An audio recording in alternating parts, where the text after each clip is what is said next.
today is Saturday and I'm out. You know, Kroger had those sales that's just on Friday and Saturday, and they got bacon $2.99. They got the Kroger cheese 99 cents, and I think they have kettle chips 99 cents. Kroger, and then I'm meeting a lady at the church. We're starting Vacation Bible School on Monday, and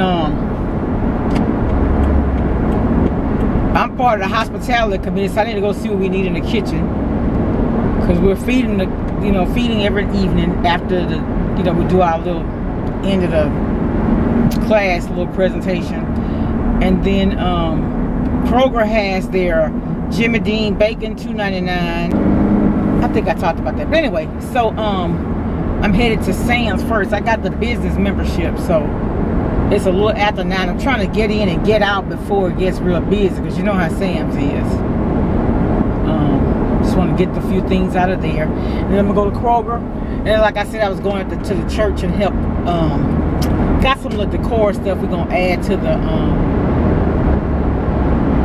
Life Center for our Vacation Bible School. It's fun too, y'all. It's really fun with those kids. So anyway, what I wanted to come on and talk about though, first I wanted to say hi and welcome all my new subscribers.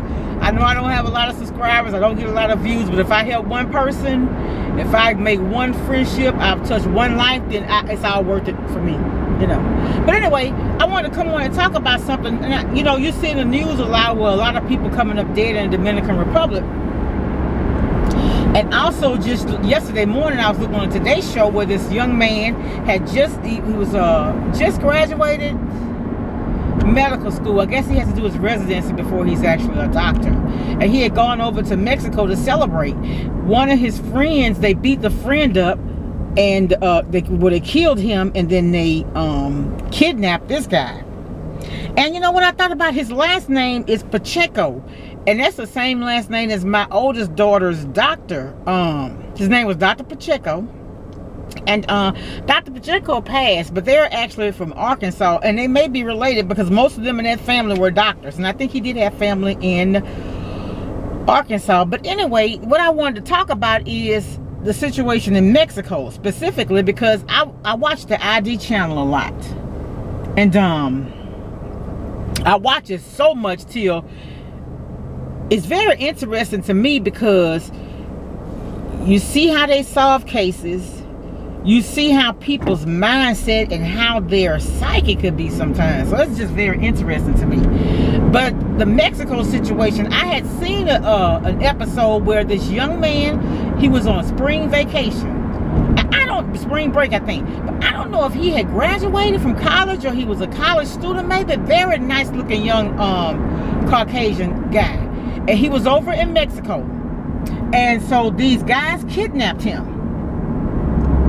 And what it is they have a religion where you have to actually sacrifice humans. And that's what happened with this guy. I think he was sacrificed. And I don't know how they found out or whatever. But then I read, they said that it's like 200 and something people. 400, 200. I'm going to actually look that up and put it in this clip. Well, on this video. Where that many people has come up missing in Mexico. And these guys, it was like he and some of his friends, they were just walking, talking and having fun on vacation. And the two guys singled him out and kidnapped him and took him there and sacrificed him.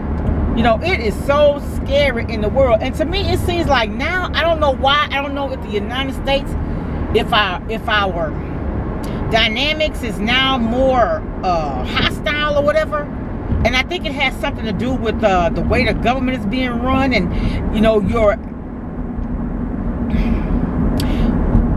like my mom always told us, you can attract more bees with honey than you can vinegar. You come across as we gonna do this and we gonna do that, instead of having an attitude and we gonna work together, that causes some friction. So I don't know if that's why, or if it's been a problem, it's just now being communicated. Because sometimes things happen for years and it just goes quiet until the media, the mainstream media, gets a hold of it, and then it becomes a big deal. But I think they said, if I'm not mistaken, over 400 people have come up missing in Mexico this year. I'm gonna have to check that, because I'm not really sure. It may be 200, but that's still too many. So, you know, you go on vacation, you want to get away and have a good time, and that happens to you. So my heart goes out to all them those families. It's hard to lose somebody. You know what I'm saying? And then for that person to just go on vacation, and next thing you know, you getting a call or whatever, or you lose contact with them and all that stuff. And I know that has to be hard. That has to be really, really hard. Where is the compassion? Where is the love? You know what I'm saying? And then that's what I'm saying. You know, we take things for granted. We take things and we take people for granted. And I've learned not to do that. I really have, because I'm telling you, in the blink of an eye, you know, what is life is just a vapor that appears for a little while and vanishes away. I think about that. You think about that. That's really, really, really deep. I remember when my aunt died, and I liked her pastor's message, because his message was, how did you live your dash? And what your dash is your life. That time between your birth and your death. That's what your dash is. It was really, really interesting. That's been decades ago, but that was a really, really good sermon. So y'all, I'm over here now at Sam's. I don't want to stay out here too long. It's this man in this parking lot, and I saw him at Kroger the other day beating on people's car. I don't know what he wants. I remember that guy, but that's dangerous. I mean, y'all, and you know, if you know me, if you really know me, I'm the type that like to help people. Yesterday evening, my son and I were going home, and my daughter had locked her keys in her car, so we had to come all the way back home and get her. So she drove back. But anyway, we were coming home, and